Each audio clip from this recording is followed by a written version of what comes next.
নমস্কার, আমি স্নেহা আপনাদের সকলকে আমাদের চ্যানেলে স্বাগত জানাই।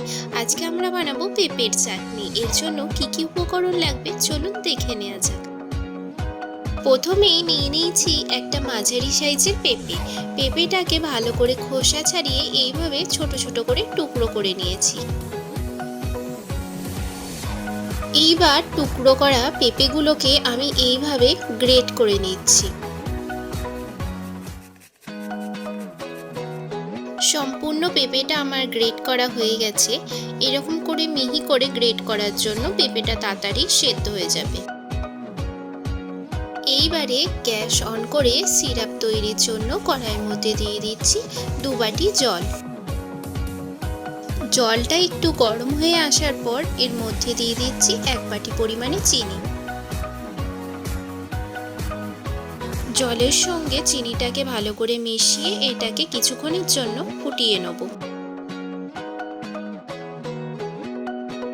সিরাপটা ফুটে এসেছে, এরপর এর মধ্যে দিয়ে দিচ্ছি একটা ভাঙা ছোট এলাচ। এলাচ দিয়ে সিরাপটাকে 3 মিনিটের জন্য আরও একটু ফুটিয়ে নেব।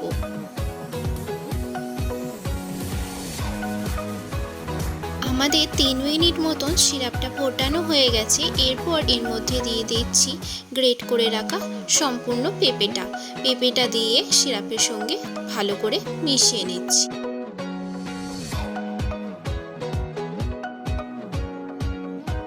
সিরাপের সঙ্গে পেঁপেটা ভালোভাবে মেশানো হয়ে গেলে 3 থেকে 4 মিনিটের জন্য এটাকে একটু ফুটিয়ে নেব।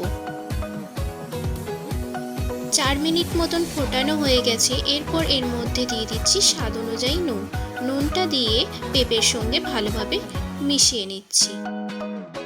এইবার এর মধ্যে দিয়ে দিচ্ছি কিছুটা পরিমাণে কাজু আর কিশমিশটাকে ভালোভাবে পেঁপের সঙ্গে মিশিয়ে নিচ্ছি। এইবারে এটাকে ঢাকা দিয়ে 5 থেকে 7 মিনিটের জন্য রান্না হতে দেবো।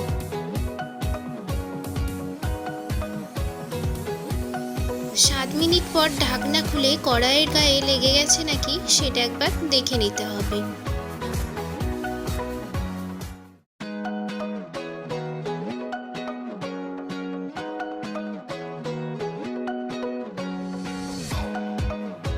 এইবার চাটনির মধ্যে দিয়ে দিচ্ছি একটা হাফ পাতিলেবুর রস।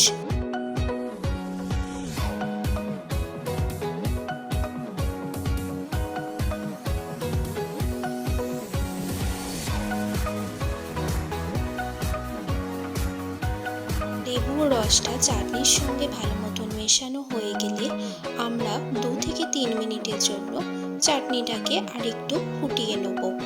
2 মিনিট মতন চাটনিটাকে আমরা ফুটিয়ে নিয়েছি। এবারে আমরা গ্যাসটা অফ করে দিচ্ছি। আমাদের প্লাস্টিক চাটনি তৈরি হয়ে গেছে। এই রেসিপিটা আপনারা বাড়িতে অবশ্যই ট্রাই করবেন।